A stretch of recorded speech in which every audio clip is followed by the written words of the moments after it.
तो दोस्तों बहुत सारे लोग ये क्वेश्चन कर रहे थे कि कभी मैं कभी तुम की एपिसोड 22 क्यों लॉन्च नहीं हुई, क्या थी उसके पीछे reason.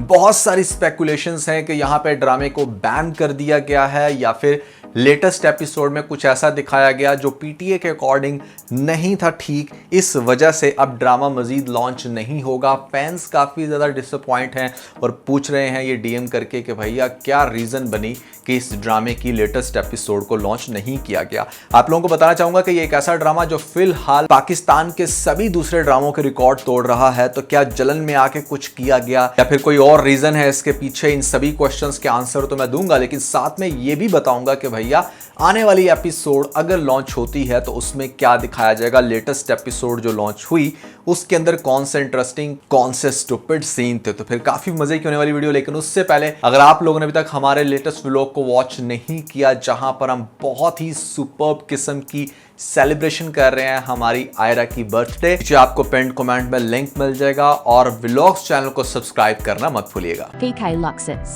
We don't sell crap. तो देखिए, पाकिस्तान के अंदर जब भी कोई ड्रामे की लेटेस्ट एपिसोड नहीं आती तो उसके पीछे ये रीजंस होती हैं। या तो ड्रामा वाकई बैन हो गया होता है, उसका केस चल रहा होता है और थोड़ी देर के लिए स्टे ऑर्डर आ जाता है, तो जब तक उस चीज के ऊपर, उस इशू के ऊपर डिस्कशन चलती है, एपिसोड नहीं आती। पास्ट में भी बहुत दफा ऐसा हुआ है और चूंकि कुछ ड्रामों के साथ एक्चुअली में ऐसा हुआ है, ड्रामे बैन हुए हैं, तो लोग इस तरह का टाइटल यूज करते हैं कि ड्रामा बैन हो gया है परमानेंटली या फिर ऐसे में अब ये लॉन्च नहीं होगा, जो कि ठीक बात है। बट अब हाल ही में ये एक ट्रेंड बन चुका है कि अगर किसी भी ड्रामे की किसी भी वजह से एपिसोड नहीं आएगी तो लोग कहेंगे कि भैया ड्रामा बैन हो चुका है, जबकि जरूर नहीं है कि वो बैन हो।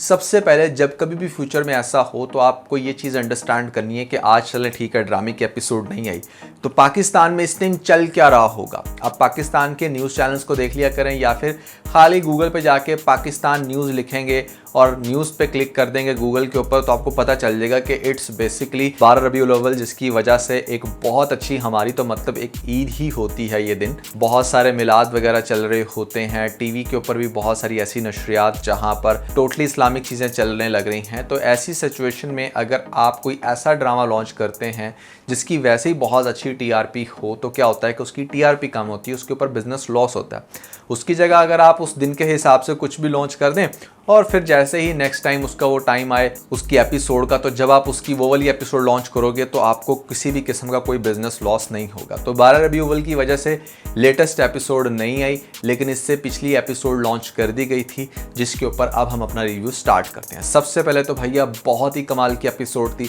अगर आप स्टार्ट में देखें तो उन्होंने एक बहुत अच्छा फ्लैशबैक दिखाया दोनों की मोहब्बत का, दोनों एक दूसरे को जिस तरह से वैल्यू दे रहे हैं, साथ दे रहे हैं। बड़ा जेन्युइन सीन था वो, जहां पर ये लेकर जाता है अपनी वाइफ को, उसको पहले समझाता है कि भाई तुम चली जाओ अपने घर, लेकिन वो बाजिद होती है। रोड के ऊपर जो इंसिडेंट होता है इनके साथ हूटिंग वाला, दैट इज़ वेरी कॉमन, और इसलिए मर्द प्रेफर यही करते हैं कि वो रात के टाइम अपनी लेडीज़ को घर से बाहर लेकर नहीं निकलते। तो बड़ा जेन्युइन सीन था। आई थिंक इस पॉइंट पे एटलीस्ट फ़ौरन से मैं समझता हूँ कि हमारी जो शर्जीना है उसको अंडरस्टैंड करना चाहिए था, बट ड्रामा भी तो बनाना, कुछ ना कुछ थ्रिल तो होना चाहिए। उसके बाद फिर दिखाया जाता है कि वो एक ऐसे फ्लैट में जाता है रात गुजारने के लिए जहाँ पर उसके रूम के बिल्कुल सामने लोग सिगरेट पी रहे हैं, बड़ी अजीब तरीके से देख रहे हैं। तो भैया ऐसी सिचुएशन से आपको हमेशा बचना चाहिए। आई वुड हाईली रिकमेंड कि अगर आपको कभी भी ऐसी सिचुएशन का सामना करना पड़ रहा है, किसी दोस्त के घर चले जाओ या फिर अपने किसी भी दूर के रिलेटिव की तरफ, बट होटल में स्टे करना इस तरह के सर्कमस्टांसेस में, ऐसी कंडीशन में जहाँ पर इस तरह के लोग आपके बिल्कुल रूम के बाहर हों और उल्टा आप फ़ोन सुनने के बहाने रूम से बाहर चले भी गए हो अपनी बीवी को अकेला छोड़ के, तो ये बड़े अननेचुरल से सीन थे। आपको नहीं करना ऐसा कभी भी, क्योंकि इसकी वजह से आपका कोई ऐसा लॉस हो सकता है जो सारे ज़िंदगी के लिए आपके ईगो को मार दे। वो ईगो जिसकी वजह से आपने अपना घर छोड़ा, क्योंकि डेफिनेटली कुछ ना कुछ तो इंसान की सेल्फ रिस्पेक्ट होती है ना। तो एक तो ये चीज़ है। उसके बाद वहाँ पर फाइनली कुछ नहीं हुआ, पहले तो मुझे लग रहा था, और फिर अगले दिन दिखाया जाता है कि उसका जो दोस्त आता है, जैसे वो एक फ्लैट अरेंज करता है। फ्लैट तो नहीं, मतलब कबाड़ खाना उसको आप कह सकते हैं। बड़े मज़े के बड़े सुपर्ब सीन थे। मतलब पाकिस्तानी डायरेक्शन अच्छी होती जा रही है कि आपको अच्छे से अच्छा सीन बनाकर दिखाया जाता है कि अच्छा कैसे वहाँ पर जाले लगे हुए हैं, कैसे वहाँ पर जो है वो चूहा फिर रहा था, और उससे डर के जो शर्जीना के रिएक्शंस थे वो बहुत ही कमाल के सीन थे। और ख़ास तौर पे पूरे उस फ्लैट को सफाई वाला जो सीन था हमने पर्सनली बहुत इंजॉय किया, क्योंकि जितना ज़्यादा चीज़ों को क्रिएटिव अच्छे एंड से दिखाओगे तो हम बिल्कुल भी बोर नहीं होंगे। बेसिकली व्लॉगिंग में भी यही होता है कि एक आम सी चीज़ों को आप इतने क्रिएटिव अंदाज में दिखाते हो कि लोगों को देखने का मजा आता है। खैर, उन दोनों के वो सारे सफाई वाले सीन और वहाँ पर पेंटिंग्स का गिर जाना, डरना, ये सारी चीज़ें बहुत मज़े की लगी। I personally love the latest episode, जिसको मैंने एक दफ़ा नहीं 2 दफ़ा देखा। स्पेशली उसके कुछ खास सीन जितना अप्रिशिएट करूँ कम है। बट ऑब्वियसली ये भी जगह कोई इतनी अच्छी नहीं है। यहाँ पर भी जो मोहल्लेदारी है, और मोहल्लेदारी में भी कोई एक कपल जो, मतलब देखो होटल मोटल में तो डेफिनेटली आप जाओगे वहाँ पर तो फॉर श्योर इश्यूज होंगे, क्योंकि वहाँ पर ज़्यादातर वो कपल्स आते हैं जो सिर्फ हैंकी पैंकी जिन्होंने करनी हो, तो हस्बैंड वाइफ का तो कोई काम ही नहीं है। उसके अलावा अगर आप किसी ऐसे मोहल्ले में चले जाते हो, किसी ऐसी कंजर्वेटिव सोच वाले लोगों के दरमियान जाकर रहना शुरू करते हो, तो वो लोग भी तंग करते हैं, क्योंकि उन लोगों को भी ऐसा लगता है कि जो लड़का लड़की हैं इन लोगों ने शादी नहीं की हुई, क्योंकि शादी को वो तब भी मानते हैं जब आपका कोई बच्चा हो। अगर बच्चा नहीं है तो उनको यही लगता है कि मतलब शायद ये गर्लफ्रेंड बॉयफ्रेंड है और यहाँ पर लिविंग करने लग रहे हैं, और ऐसे में मोहल्ले वाले ठीक ठाक तंग करते हैं। तो कोई वैसी कंडीशन बनेगी, आई थिंक लेटेस्ट एपिसोड में आपको दिखाया जाएगा, जो नेक्स्ट एपिसोड है 22, कि कोई औरत दरवाज़ा खटखटाएगी, वो पूछेगी कि हाँ भी तुम्हारा शौहर कहाँ पे है, बाकी घर वाले कहाँ पे, वो कहेगी नहीं मैं अकेली रहती हूँ, तो वो बहुत ज़्यादा उनको बदनाम करेंगे, और हो सकता है कि यहाँ पर फिर से हमारे मुस्तफ़ा को इस मोहल्ले से मार भी पड़ जाए। तो ये बड़ा इंटरेस्टिंग सीन होगा जो आपको आने वाली एपिसोड में दिखाया जाएगा। और उसके बाद फिर ये लोग सोचेंगे क्या करें, हो सकता है कि अपनी इसी घर में वैल्यू बनाएं, या फिर लोगों को ये बताएं कि वो अकेले रह सकते हैं, उनके पास कोई भी डॉक्यूमेंट होगा इस तरह का निकाह वाला, तो वो दिखाकर शायद सीन कंटिन्यू हो। बट कुछ टाइम इस घर में गुजारेंगे। इस घर को अगर इतना साफ किया है, यहाँ पर इतने आपको इंटरेस्टिंग सीन दिखाए हैं, तो वो शायद इसलिए नहीं कि शायद ये घर भी इन्होंने दूसरे दिन ही छोड़ देना हो। मुस्तफ़ा अब जब बाहर की ठोकर खाएगा, कुछ काम धंधा करने की कोशिश करेगा, तो उससे पता चलेगा कि लाइफ कितनी टफ है। अपने घर में रह के हर वक्त हेडफोन लगा के गेम्स खेलने से तो मतलब कुछ नहीं होता। I think that was very important for Mustafa to understand कि ज़िंदगी कैसे चलती है, पैसा कैसे कमाते हैं और उसकी वैल्यू क्या है। तो ये चीज़ मुझे बड़ी अच्छी लगी। और ऑन दी अदर हैंड हमारी शर्जीना तो सपोर्ट करेगी, उसके पास तो जॉब भी है, तो ये कोई इतना ज़्यादा मुश्किल नहीं होने वाला। अगर बस हस्बैंड वाइफ में अंडरस्टैंडिंग हो तो this is a very ideal scenario कि जहाँ पर आप सेपरेटली फिर लाइफ गुजारना स्टार्ट कर देते हो। बहुत सारे कपल्स ऐसे हैं कि जो जॉइंट फैमिली सिस्टम में रहने पर मजबूर होते हैं, उनको ऐसा लगता है कि शायद पता नहीं वो फना हो जाएंगे या दुनिया उनको बेच खाएगी अगर वो इस घर से बाहर निकलेंगे। ऐसा नहीं होता। As long as you are talented, आपके पास जॉब भी है, या फिर आप कुछ लाइफ में करना चाहते हो, एम्बिशियस हो, तो मतलब कोई प्रॉब्लम ही नहीं है। You can always take that risk. I guarantee you कि आप उसमें सक्सेसफुल ही होंगे। उसके बाद क्या होगा कि यहाँ पर हो सकता है कि मुस्तफ़ा जो है वो बहुत ज़्यादा अपने पेरेंट्स को मिस तो करे, उसके पेरेंट्स भी उसको काफ़ी मिस कर रहे हैं, बट वहाँ पर सिर्फ वैन सपोर्ट कर रही है, और वो हर तरह से ये साबित करने की कोशिश कर रही है कि उसके जो ही भाई हैं वो इतने बुरे नहीं हैं जितना इस रुबाब खोती ने आके यहाँ पर सारा काम ख़राब कर दिया।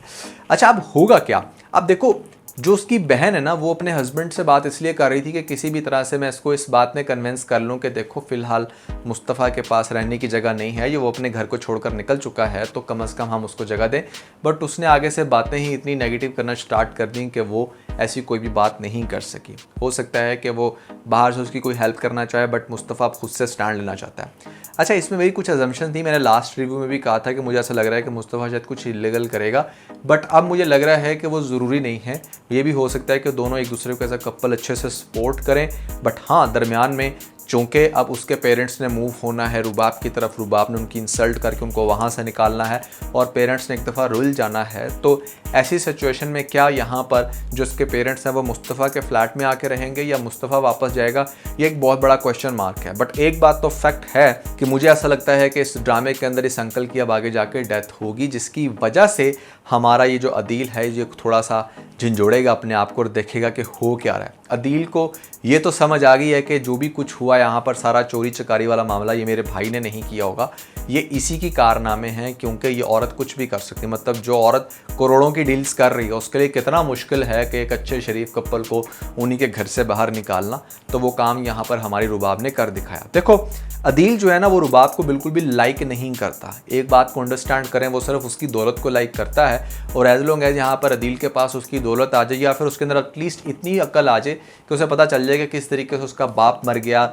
उसका भाई उससे दूर हो गया, शर्जीना जैसी लड़की उसने छोड़ दी, तो वो कम से कम अपनी ज़ात की सेटिस्फेक्शन के लिए किसी भी पॉइंट पर पॉजिटिव हो सकता है, जो कि आई थिंक होना चाहिए। नॉर्मली ये जो हमारा एक्टर है ये बड़े अच्छे इंटरेस्टिंग रोल करता है, पता नहीं इस दफ़ा इसने क्यों इतना फजूल रोल अपनाया, बट सूट बहुत कर रहा है नो डाउट। अब आगे से आपको दिखाया जाएगा, मतलब रुबाब की सबसे पहले जिल्लत शुरू होगी आहिस्ता आहिस्ता। नताशा का भी एक इंटरेस्टिंग रोल हो सकता है, जिसको मैं बार बार मेंशन कर रहा हूँ कि भैया वो यहाँ पर अपना टांका अदील के साथ सेट करेगी और रुबाब का वो पहला पॉइंट होगा जहाँ पर वो जलेगी।